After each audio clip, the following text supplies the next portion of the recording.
A gente vai falar então sobre indução de parto, vamos falar sobre indução natural e indução farmacológica, né? Primeiro a gente precisa entender e contextualizar para vocês que uma gestação de baixo risco ou risco habitual, ela pode ir até quantas semanas, meninas? 42 semanas, certo? Então não tem por que a gente finalizar ou interromper uma gestação antes de 42 semanas. A gente sabe que pelo SUS existe, vamos dizer assim, uma cautela, e aí eles indicam fazer a indução, se a mulher não entrar em trabalho de parto espontâneo, a indução com 41 semanas e 3 dias. Por que isso? Porque existe sim um risco mais aumentado a partir de 40 semanas do bebezinho acabar entrando num processo de sofrimento fetal, que não seria o sofrimento fetal, mas ele pode acabar evacuando, fazer mecônio, e aí pelo SUS, como a gente infelizmente não tem muitos recursos, não dá para colocar a gestante a cada 2 dias para fazer cardiotocografia, não dá para toda semana fazer eco, por falta de verba mesmo, então para a segurança da gestante e da mãe, indica-se 41 semanas e 3 dias. Entretanto, se você tem uma equipe que te acompanha, se você consegue ter essa individualidade no teu pré-natal, é possível sim aguardar até 42 semanas para daí pensar na indução. Tífera, o que eu posso fazer até chegar na minha data limite? Sendo ela 41, sendo ela 40, sendo ela 39 se eu for diabética, sendo ela 38 se for pré-eclâmpsia, independente. O que eu posso fazer até esse momento? A gente vai estimular. Então, o primeiro estímulo que a gente precisa fazer é o estímulo do amolecimento do colo do útero. Então, esse colo do útero primeiro precisa amolecer para depois a gente começar a dilatar. Então, ó, gente, isso aqui é o útero de vocês, de uma forma meio abstrata. Sejam criativos, tá? Visualiza. E aí, aqui, ó, a gente tem, então, o colo do útero, tá vendo? Então, isso aqui, gente, é uma gestação aonde o colo do útero dessa gestante é um colo do útero grosso, posterior, grande, certo? Inclusive, esse colo do útero é o primeiro exame que vocês fazem lá quando começa a gestação, que é aquele exame da transvaginal, que a gente coloca um aparelhozinho aqui por dentro do canal vaginal para medir o colo do útero, certo? Então, lá no seu primeiro exame, tá o tamanho que é o seu colo do útero. E esse tamanho, em uma gestação normal, de uma mulher que tá tudo bem tranquilo, é mais ou menos 25 milímetros. Opa, fica ao contrário, né? Mas tudo bem. 25 milímetros, tá? Quando uma gestação vai ganhando processo, vai começando a eliminar a nossa ocitocina, lembra que eu conversei com vocês sobre o start do trabalho de parto? Então, o que vai acontecendo? Esse colo do útero, que era um colo do útero grosso, ele vai começando a afinar e ficar pequenininho. Vou desenhar de novo aqui para vocês entenderem. Quem tá no meu grupo do Telegram, eu já fiz esse desenho lá no grupo do Telegram. Deixei lá salvo para vocês. Então, ó, aquele vaso que o Érico falou que era grande, né? Que tinha toda essa diferença de tamanho, ele vai começando a diminuir e ficar cada vez mais pequenininho. Então, isso aqui é o que a gente chama de colo do útero começando a amolecer, ou aquele colo do útero apagado. Quando o médico fala assim, o seu colo do útero já tá mole, o seu colo do útero já tá apagado, significa que ele já começou a trabalhar, ele já começou a afinar. Então, uma mulher, gente, só vai ter dilatação, só vai começar o buraquinho a abrir depois que esse colo do útero fica completamente apagado, que é quando a gente chega já numa evolução muito boa, que seria totalmente apagado. Quer ver? Vou desenhar de novo. Que daí já não tem mais nada. É uma bexigona mesmo. Ó, esse seria um colo do útero completamente apagado. Nossa, esse bebê ficou lindo, né, gente? Placenta e bebê ali, ó. E aí sim, depois que ele chega nesse formato, que a gente começa a ter a dilatação, que começa a abrir esse buraquinho. Aí sim que a gente começa a dilatar, certo? Aí a gente tem essa dilatação. Então não tem como uma mulher ter dilatação se ela não passou por esse processo de amolecimento do colo do útero. Então qualquer indução que a gente faça, a gente primeiro precisa trabalhar o colo do útero. Depois que ele começa a apagar, que ele começa a ficar fininho, é que a gente vai ter a dilatação. E aí que vem o segredo do negócio. Se você quer um parto rápido, um parto com menos dor, você precisa que o seu colo do útero seja trabalhado, porque você só vai ter dilatação depois que o colo do útero amolece. O problema tá que a maioria das mulheres chega no final da gestação, lá com 40, 41 semanas, e esse colo do útero ainda tá grosso, tá posterior, tá totalmente grande. E aí, danou-se, porque a gente precisa primeiro amolecer para depois dilatar, tá? Tiffany, como é que eu faço para esse colo do útero então amolecer? Aí que vem as induções naturais. Primeira indução que a gente pode fazer para amolecer esse colo do útero é a liberação de ocitocina. A ocitocina e a prostaglandina são os dois hormônios responsáveis pelo amolecimento desse colo do útero. Como que você libera a ocitocina? Fazendo coisas que você ama. Então, é o momento de você relaxar, é o momento de diminuir a ansiedade, é o momento de se preservar. E aí a mulherada faz tudo oposto. A mulherada começa a colocar na internet que não tá conseguindo parir, aí ela coloca no grupo da família, daí o grupo da família entra em desespero, começa a contar histórias horríveis, que teve ciclana, beltrana que morreu no parto, e que teve problemas, e ela começa a ficar cada vez mais ansiosa, mais ansiosa, mais ansiosa. Em vez dela liberar a ocitocina, ela começa a liberar o quê? A adrenalina. E aí a adrenalina, meu amor, vai fazer cada vez esse colo do útero ficar mais rígido, mais grosso, e você não evolui. Então, dica assim valiosa, no final da gestação se preserve. É o momento de você não ficar mexendo no celular, é o momento de você não ficar colocando nas redes sociais, é o momento de você estar com você mesmo em um bem-estar. Vá fazer coisas que você ama, vá passear, vá ler um livro, vá assistir uma série, ocupe a sua cabeça com coisas boas, com informações boas, né? Venha falar comigo, sei lá, converse com pessoas que te agregam. Essa é a primeira dica. Outra dica, então, é você também namorar. Porque o ápice da liberação de ocitocina é quando a gente tem um grande orgasmo. No momento do relaxamento, no ápice de um orgasmo, a gente tem o ápice da ocitocina. É o mesmo hormônio, na verdade. Então, no final da gestação, é muito, mas muito importante a relação sexual. Tiffany, não consigo, não tem mais posição, meu marido não quer, ele tem medo de bater cabeça na cabeça, não dá, a gente não tem mais posição, aumentou minha lubrificação, eu tenho vergonha, tô me sentindo feia, não tenho marido, não tenho parceiro. Gente, existem inúmeros lugarzinhos do nosso corpo que dão prazer. A gente não precisa necessariamente da penetração para você ter um orgasmo. O que a gente precisa é de relaxamento.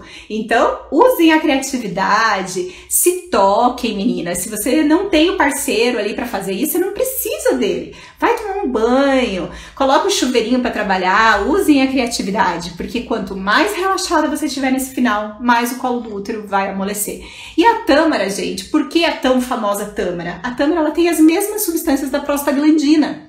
Então, ele é como se fosse um remédio que você está tomando ou que você está comendo, que vai diretamente ativar esse amolecimento do colo do útero, essa substância. Quantas? 6 tâmaras por dia, a partir de 35 semanas. Não adianta ser menos do que isso, gente, tá? Os estudos foram realizados com 6 tâmaras, e com 6 tâmaras deu certo, então a gente vai fazer o que os estudos falam. Não adianta menos do que isso, ou até mais do que isso. Não existe um estudo que comprove que mais de 6 vai ajudar mais ainda. Não. O que tem é que são 6 tâmaras. Ai, não consigo, é muito doce, não dá, o que eu vou fazer? Você vai fazer as receitas milhares que eu mandei pra vocês essa semana.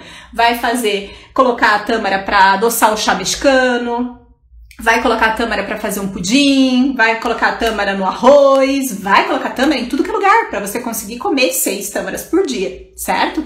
Então, essa é a primeira coisa que a gente precisa fazer, esse amolecimento do colo do útero. Agora a gente vai começar a entender a indução não natural, tá? A gente vai juntar as duas informações para vocês irem entendendo. Então, imagina uma gestante que chegou no final da gestação, chegou no seu limite, e aí o médico chegou e falou, ó, não tem o que fazer, você vai ter que fazer cesárea, ou vai ter que fazer um parto induzido, tá? O que vai acontecer? A primeira coisa que esse médico deve fazer é a análise do colo do útero. Então, a primeira coisa que vocês vão passar é por um exame de toque, aonde nesse exame de toque o médico vai verificar como que está esse colo do útero. Se ele perceber que esse colo do útero ainda é um colo do útero alto, grosso, posterior, que não é um colo do útero favorável, não é um colo do útero apagado, que você não teve esse trabalho do colo do útero, que tinha que ter começado com 35 semanas, você tinha que ter começado esse trabalho. Aí que tá a situação. As mulheres acabam chegando no final da gestação sem esse colo do útero trabalhado. E aí elas acham que a indução, que lá o processo dentro do hospital vai ser super rápido. Mas não. Pensa que o teu corpo, ele tinha, desde 35 semanas, ele tinha que ir trabalhando todos os dias para amolecer esse colo. E você chegou no final da gestação com o colo do útero grosso. Você vai ter que trabalhar todo esse colo do útero antes de dilatar. Por isso, meninas, um parto induzido é muito demorado. Não é que ele é dolorido, porque tem muita gente que fala, o parto induzido é muito dolorido, eu não quero parto induzido. A questão não é que ele é dolorido, ele é cansativo, ele é exaustivo. Para vocês terem uma noção, eu já tive parto induzido que demorou 3 dias. É assim que funciona. Por quê? Porque a gente precisa de paciência. Não é regra, né? Não assuste tanto elas, né? Saiu Esse da é o média, extremo. é o extremo, exatamente. Assim como existem partos induzidos que acabam sendo em 40 8 minutos. horas. E fase ativa, 40 minutos. Então, essa aí é outra coisa muito legal, que o parto induzido, muitas vezes, ele é tão mais eficiente do que o parto espontâneo, depois que pega, sabe? O problema é até chegar no start. E é esse trabalho que a gente fala, que precisa desse colo do útero ser trabalhado. E isso leva tempo, porque a gente tem que fazer isso de forma muito gradual. Então, o que aconteceria se uma mulher chegar no final da gestação com o colo do útero grosso, não tem nada de trabalho de colo do útero? A gente precisa primeiro, antes de tudo, trabalhar o colo do útero. Então, essas mulheres que chegarem no hospital com o colo do útero grosso, a primeira coisa que vai acontecer em um parto induzido vai ser a introdução de um comprimido. Esse comprimido vai ficar bem apoiadinho aqui no colo do útero. Vou desenhar um comprimido agora. Então, fez o exame de toque e o comprimido vai ficar lá, ó, apoiadinho, tanto que o médico coloca e fala pra você, não se mexa durante pelo menos uma meia horinha, fica uma meia hora aí, porque daí ele começa a derreter, ele é como se fosse uma pastilha. Esse comprimidinho aqui se chama misoprostol, é super conhecido por aí, galera, tá? E é utilizado para amolecer esse colo do útero. Então, colocou o comprimido, a gestante vai ficar lá deitadinha, quietinha, e esse comprimido vai começar a fazer o amolecimento do colo do útero. Depois de umas 4 horas, mais ou menos, o médico vai reavaliar. Ele vai chegar e vai fazer o exame de toque de novo, para ver se o seu colo do útero passou disso para isso. Opa, para isso não, né? Esse aqui já é o final. Se ele passou para isso. Se ele já tiver dado uma melhoradinha, vai ser colocado mais um comprimido. E a gestante vai ficar lá de novo deitadinha e esperar mais 4 horas para esse colo do útero amolecer mais um pouco, certo? A gente tem, pela literatura, que uma gestante pode chegar a utilizar até 5 comprimidos para amolecer totalmente o colo do útero. Então, o Érico, que é o cara da matemática, quantas horas daria, meu amor? 5 vezes 4? 5 vezes 4, 20. Só de amolecimento do colo do útero, nós temos, então, 20 horas que pode acontecer. Entenderam? Essa que é a questão do parto induzido que vocês muitas vezes não entendem. Que aí vocês chegam no hospital e acham que em 5 horinhas o bebê vai nascer. Mas não vai. Por isso, outra dica que eu dou quando você for, se você for ter um parto induzido, é não contar para os seus parentes. Porque nenhum parente vai assistir uma live dessa, nenhuma mãe de gestante assiste uma live dessa e elas não entendem que você, só de trabalho de colo do útero, pode ser que você demore 20 horas. Entenderam? Como o Érico colocou, não é regra, mas sim, pode acontecer. E vocês têm que estar preparadas para tudo. Isso é o que a gente chama de planejamento de parto, é você se planejar para tudo isso, certo? Agora vamos aos ademos. Gestante que tem uma cesárea anterior. A gestante que tem uma cesárea anterior, o que vai acontecer? Ela tem uma cicatriz. Então agora eu vou fazer a cicatriz. Eu tô muito desenhista hoje. Então, nós temos agora uma cicatriz aqui, ó, que seria a cicatriz da cesárea. Quando a gente coloca esse comprimido aqui, por ele ser um comprimido, a gente não tem como controlar a ação dele. Não tem como eu simplesmente chegar pro comprimido e falar assim, cara, não tá legal, então vou tirar esse comprimido daí pra mulher parar de começar a amolecer o colo? Não, não tem como, porque uma vez que ele foi introduzido lá, ele vai ter a ação dele de amolecer o colo. Então, para as mulheres que têm cesárea anterior, a gente não pode colocar esse comprimido, porque ele começa a amolecer essa região e muitas vezes esse amolecimento é muito intenso e a gente tem uma cicatriz aqui, ó. Então, o que pode acontecer? Ruptura uterina. Esse é o principal risco de quem tem uma cesárea anterior, é a ruptura do útero. Para evitar isso, a gente não pode utilizar, então, o comprimido de misoprostol, porque ele não tem como ser controlado a ação dele no amolecimento do colo do útero. Para essas mulheres, na real, para qualquer mulher, se você não quiser utilizar o misoprostol, existe uma outra forma de indução, de amolecimento do colo do útero, que infelizmente no Brasil ainda não é muito utilizado pelas equipes, são poucas as equipes, mas ele existe, é fácil de fazer, tá? Que se chama sonda de Foley. O que é a sonda de Foley? A sonda de Foley é você colocar, lá vou eu desenhar de novo. Eu precisava, eu vou desenhar um outro. Não, vamos aqui. Você vai colocar um caninho lá dentro com uma bexiguinha. Olha que legal, vai ser tipo um espermatozoide gigante, tá? Então, é um caninho, que é uma sonda, que é uma sonda normal que a gente usa em qualquer hospital, essas sondazinhas de bexiga, sabe quando a gente vai fazer exame? Sonda, gente, é um caninho bem tranquilo. Lá na ponta vai ser colocado água, soro. E essa sonda é colocada lá dentro com esse balãozinho de água. Esse fiozinho, esse caninho que fica para fora da vagina, a gente gruda na perna da gestante. Coloca um durex ali mesmo e deixa grudadinho na perna. Então, o que vai acontecer? Vai acontecer uma tração mecânica. Então, não é um medicamento que faz o amolecimento do colo do útero, é um processo mecânico. Então, com a força da gravidade e o peso desse balãozinho em cima do colo do útero, vai começando a afinar, vai começando a ficar assim, entendeu? E aí, sabe que incrível? Quando a mulher amolece completamente o colo do útero e chega numa dilatação de 4 centímetros, o balãozinho faz o quê? Sai.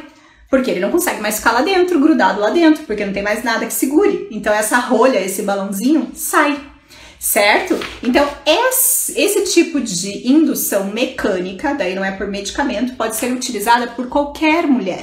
Então se você não quer utilizar o misoprostol, você pode utilizar a sonda de Foley. E a sonda de Foley é algo que você não precisa ficar no hospital, isso que é o bacana. Você coloca a sonda de Foley em qualquer consultório, porque ele é um processo extremamente tranquilo, não dói, não acontece nada.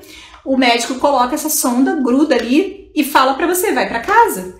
Passou 1 hora, 2 horas, se você sentir que tá começando a ficar frouxo, você vai lá e desce um pouquinho mais, gruda outro durexzinho e assim vai, entendeu? Então você vai fazendo essa tração mecânica pra baixo, você vai puxando esse caninho pra baixo e ele vai fazendo esse amolecimento do colo do útero. A única coisa que você vai sentir vai ser cólica, porque aí que tá o negócio. Quando o colo do útero começa a amolecer, a única coisa que vocês vão sentir é cólica. Então é uma cólica como se fosse cólica menstrual, como se fosse descer ali a menstruação. E a maioria das mulheres com 35 semanas ou 36 semanas começa a sentir essas cólicas e ficam desesperadas, achando que vai nascer prematuro. Ou para de fazer atividade física porque tá com cólica. Tava caminhando e começou a sentir cólica e aí falou, ai meu Deus, vou parar. Não, gente, esse é o principal erro que vocês estão fazendo, que o teu corpo tá liberando esse hormônio, tá amolecendo o teu colo do útero e você vai lá simplesmente e para de fazer uma indução, para de trabalhar esse colo, entendeu? Então a única coisa que você sente, tanto com o comprimido, quanto com a sonda de Foley, quanto natural, é uma cólica. E aí depois que sai o tampão, o tampão então é quando esse colo do útero ele já ficou totalmente molinho. Essa rolha sai, essa gosma que protege sai, certo? Então esse é o processo inicial da indução. Aí que tá a chave do negócio. Tem muitos, mas muitos médicos que a gente conhece por aí que infelizmente não trabalham essa indução correta. A gestante chega no hospital com o colo do útero super grosso e ele só manda tomar sorinho. O que é o tomar o sorinho? Agora vamos para a segunda parte da nossa super aula de indução para vocês entenderem, tá? Que aí a gente vai falar também do natural, né? Natural e o não natural, para vocês entenderem. Então, tomar o sorinho, vou fazer umas flechinhas aqui para vocês começarem a entender agora. O que é o tal do sorinho para ajudar? O sorinho para ajudar é contrair o seu útero, é fazer com que esse útero se contraia. E aí, eu contraindo, eu pego esse bebezinho e empurro para baixo. Isso aqui, então, esse sorinho, é o que a gente chama de ocitocina. É um soro de ocitocina sintética. É um hormônio sintético. Essa gestante, então, ela só deve utilizar esse hormônio da ocitocina sintética quando o colo do útero já está completamente trabalhado. Vocês entendem que não faz sentido eu colocar, eu adoro essa palavra que eu aprendi com o Érico, vetor de força. Não adianta eu colocar um vetor de força, não adianta eu colocar uma pressão aqui em cima, se aqui embaixo está fechado. Entende? Não tem sentido fazer isso. Como que um bebê vai passar aqui se aqui tá grosso? Então a gente só deve colocar esse vetor de força quando você já está com o seu colo do útero completamente mole. Aí sim, nessa situação é a hora de entrar com a ocitocina. Então a ocitocina, gente, ela não é um bicho de 7 cabeças. Ela não é uma coisa que vai te dar mais dor do que você precisa. Não. A questão é que muitos médicos colocam a ocitocina antes da hora. E aí eu tenho um grande aviso também para te dar. Muitas mulheres, só de fazer o amolecimento do colo do útero e chegar nesse momento, não precisa mais de ocitocina. Porque já está dilatado, já está trabalhado, o próprio útero começa a contrair natural e o bebê nasce. Então, quando é uma indução bem feitinha, bonitinha, a gente nem precisa de ocitocina, só com o comprimido, só com esse trabalho do colo do útero, já dá. Às vezes precisa só de um cheirinho, que a gente chama, que é assim, só um pouquinho de ocitocina para o cérebro entender que, opa, bora, vamos começar a trabalhar, tá? Tiffany, eu não quero usar o sorinho, porque me disseram que dói demais. Vocês já entenderam que não é que dói. Dói porque o teu caninho ali, o teu colo do útero tava duro, e aí esse bebê fica batendo a cabeça num buraco que tá fechado, que não tem sentido nenhum. Por isso que dói tanto, porque tá tudo errado aqui, entendeu? Agora, eu não quero de forma nenhuma usar o sorinho. O que eu posso fazer? Aí são os estímulos naturais que a gente falou essa semana. Então, para que existe o exercício físico? Para que eu passei para vocês aqueles pontos de acupressão? É justamente para aumentar a contratibilidade do útero. Então, essa daí já é a segunda parte da indução. Quando você já tem um colo do útero favorável, quando já está tudo certo, a gente precisa só estimular as contrações uterinas. Então, muitas mulheres entram em trabalho de parto porque estimularam através do exercício físico. E eu sei que tem um monte de doula que coloca aí dizendo que exercício físico não adianta em nada. Não vai adiantar, gente, adianta. Eu, como educadora física, eu posso falar com propriedade para vocês que quando você faz uma atividade física que te dê prazer, você sai de lá sentindo o quê? Relaxamento, te libera endorfina, te libera norepinefrina, que são hormônios que dão prazer. E a gente não acabou de falar que a gente precisa aumentar o prazer? Então é isso. É você achar algo que te dê prazer. Agora, óbvio que a caminhada, ela só por ela ser, como é que fala? É físico, né, gente? Tá empurrando o bebê para baixo. Então, esses movimentos que fazem o bebê ir para baixo vai ajudar, obviamente, esse bebê a encaixar. Então, caminhada, exercícios de pilates, aqueles exercícios que eu coloquei ontem nos stories, que é de abertura de quadril, para justamente ajudar o bebê a encaixar. Tudo isso vai ajudando no posicionamento correto do bebê e vai aumentando a sua contratibilidade do útero, vai aumentando as suas contrações de treinamento, que é justamente o teu útero começando a entender o que ele precisa fazer, certo? Agora, se não tiver como, se as suas contrações são fracas, aí a gente precisa colocar o soro de ocitocina. E o soro de ocitocina vai ser exatamente isso, vai ser contrair o útero e empurrar esse bebezinho para baixo, certo? E isso daqui é uma coisa que pode ser, isso que é o legal da ocitocina, a gente pode medir quanto de ocitocina a gente coloca na indução de parto. Então a gente vai dosando. E aí outra coisa que demora o trabalho de parto induzido, porque a gente precisa entender até onde o teu corpo vai, até onde o teu corpo responde. Então começa com uma dose muito pequena, de 30 ml por hora. depois vai aumentando para 60, depois 90, pode chegar até uns 150, então vai sendo gradual essa quantidade de ocitocina que vai ser colocada. E se por acaso a gente percebe que você entrou em trabalho de parto ativo, espontâneo, a gente tem como desligar a bomba de ocitocina, e aí você não precisa mais.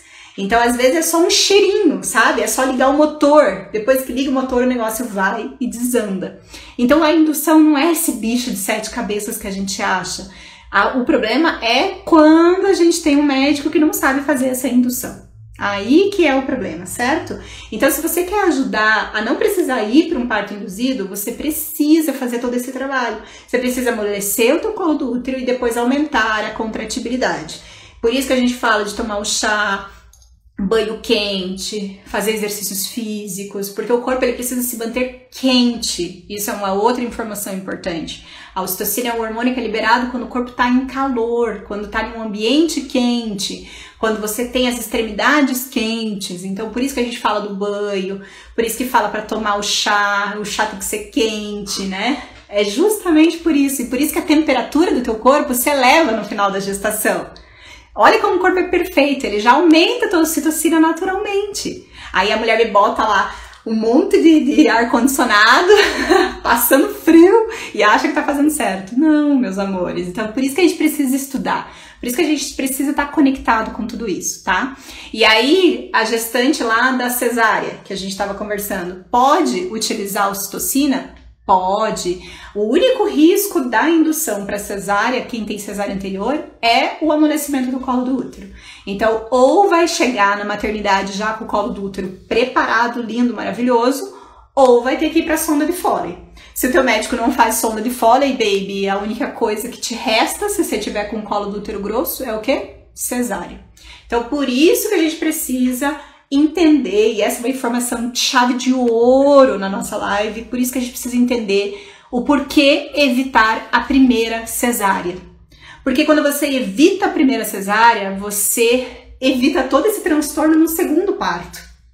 Você consegue melhorar a qualidade dessa gestante, né? O futuro dela nas outras gestações são comprometidas quando a gente tem uma cesárea no primeiro parto. E principalmente quando é uma cesárea desnecessária, que infelizmente inúmeras mulheres passam por esse processo. Eu quero falar agora, já que vocês começaram a entender todo esse processo da indução, eu quero chegar no finalzinho ali, quando, acho que teve até uma gestante que perguntou com relação ao descolamento de membrana e à ruptura de bolsa, porque também são coisas indutivas, né? Também são formas de induzir o trabalho de parto.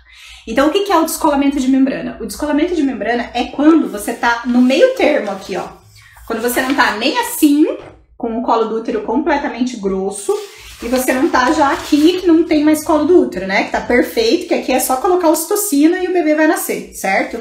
As mulheres que chegarem no final da gestação com o colo do útero médio, que não é um colo do útero totalmente apagado, mas ele ainda tem um pouquinho de colo, essa mulher aqui provavelmente já tá com pelo menos 1 de dilatação, 1 ou 2 de dilatação. Então é possível fazer uma outra forma de indução, que não é por medicamento, que não é pelo misoprostol, e também não é pela sonda de Foley, se ela não quiser. Ah, uma coisa que eu esqueci de falar da sonda de Foley, pelo menos precisa passar a sonda, né? Então, se você chegar no final da gestação e não tiver nem como entrar o caninho aqui, não tem como colocar a sonda. O teu médico não consegue fazer um milagre divino de enfiar a sonda se não tem nem buraquinho. Então, precisa pelo menos 1 centímetro de dilatação para poder entrar a sonda de Foley, tá? Aí, a gestante que não quer usar a sonda de Foley e também não quer usar o comprimido, existe uma outra maneira de indução que é no consultório, que se chama descolamento de membrana. O descolamento de membrana, o médico vai fazer um exame de toque e aqui no exame de toque ele vai dar uma mexida, uma estimulada mesmo. Ele empurra um pouco a cabeça do bebê para cima, ele dá uma mexida, uma estimulada. E quando a gente estimula, em 24 horas o teu cérebro produz uma quantidade maior de prostaglandina. Então ele é uma indução que a resposta é em até 24 horas.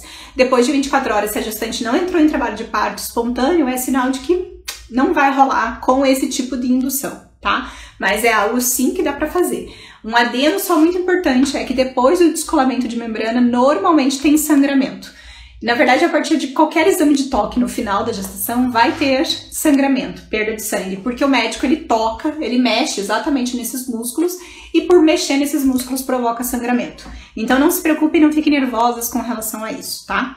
Rompimento de bolsa é uma outra maneira também de fazer o teu cérebro entender que ele precisa liberar mais ocitocina. Ele não é para liberar prostaglandina. Ou seja, agora que vocês já entenderam, se eu quero ocitocina, não adianta eu romper bolsa nessa situação. Não adianta eu romper bolsa também nessa situação. Eu devo romper bolsa somente que horas? Nessa situação. Quando eu já não tenho mais colo do útero, quando o colo do útero já está completamente trabalhado. Então a gente tem, por vários estudos já confirmados, que o rompimento de bolsa deve acontecer quando é feito manualmente, né? Então o médico ele vai introduzir aqui uma varinha, que é como se fosse assim uma... Ai, como é que é o nome? Aquelas agulhinhas de crochê, sabe? É exatamente igual uma agulha de crochê. Coloca aqui e faz um pluft. Não dói. Não faz absolutamente nada e rompe a tua bolsa, tá? Amniotomia, o nome disso é amniótomo, né? Então pega o amniótomo, coloca lá, faz a amniotomia e rompe essa bolsa.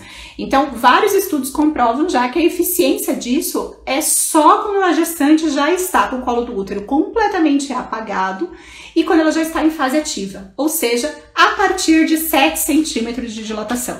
Antes disso, não é legal.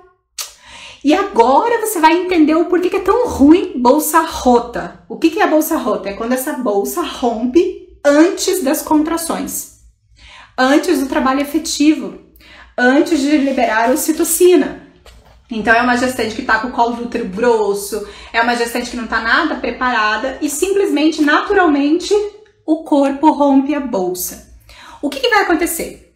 Rompeu bolsa, a gente tem aqui pelo Brasil, né? E aí depende muito, varia muito também de médico para médico, mas a gente tem pela OMS se é uma bolsa que não tem mecônio, se não é um bebê prematuro, se não é uma gestante que tem GBS positivo, se o bebê tá mexendo, se não tem sangramento, se tudo isso tá legal, essa gestante a gente pode aguardar o início efetivo das contrações. E isso pode demorar até 24 horas. Então tem médico que, se seguir esse protocolo, teria que aguardar até 24 horas para começar o parto induzido.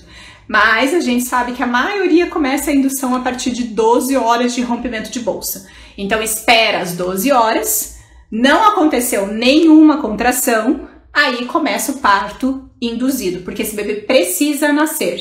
Esse bebê ele já não tem mais a proteção da bolsa. Mas vocês entendem como é ruim uma bolsa rota? Porque uma bolsa rota significa que a gente tem um prazo de horas contado no relógio para trabalhar esse colo do útero. Esse é o grande problema. Não que o bebê tenha que nascer em 12 horas, entenderam? Eu tenho que começar a indução em 12 horas, certo? Em situações boas, né? Naquelas que eu acabei de falar. Agora, se for mecônio, se for um bebê prematuro, se a mãe é GBS positivo, se tem descolamento placentário, aí já são outros fatores que a indução tem que começar antes. Mas a bolsa rota é complicada por causa disso. E pior ainda quando é uma bolsa rota com 37 semanas. Porque com 37 semanas significa que esse colo do útero ainda tá super grosso. É um colo do útero que está começando a ser trabalhado. Ou seja, a gente vai ter um parto induzido longo, a gente tem que trabalhar esse colo do útero, a gente tem que afinar ele para depois começar a ocitocina, para depois começar a contratibilidade, entenderam? Então, esse é um fator bem importante, por isso que a gente evita a bolsa rota. E como é que eu evito a bolsa rota? É normalmente desencadeado por ocitocina e adrenalina, então a mudança de hormônios faz o rompimento de bolsa também. Então o ideal é que uma gestante esteja calma, tranquila no final da gestação, porque a partir do momento que ela libera um ápice de adrenalina, o corpo entende, o corpo é tão sábio, tão perfeito, que ele entende que aquele corpo ele tá passando por um estresse muito grande. Então, para salvar a vida do bebê, mais ou menos isso, ele rompe a bolsa para fazer o bebê nascer. E aí que vem essa bolsa rota.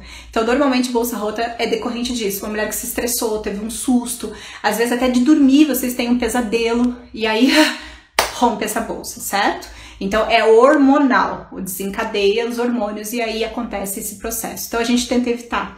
Por isso que no final eu falo pra vocês, diminua a ansiedade, vá fazer coisa que você ama, Para de mexer na internet, para de falar com gente que não te agrega. É o momento de reclusão, é o momento de você ficar sozinha, é o momento de você se preservar, é o momento de você se cuidar.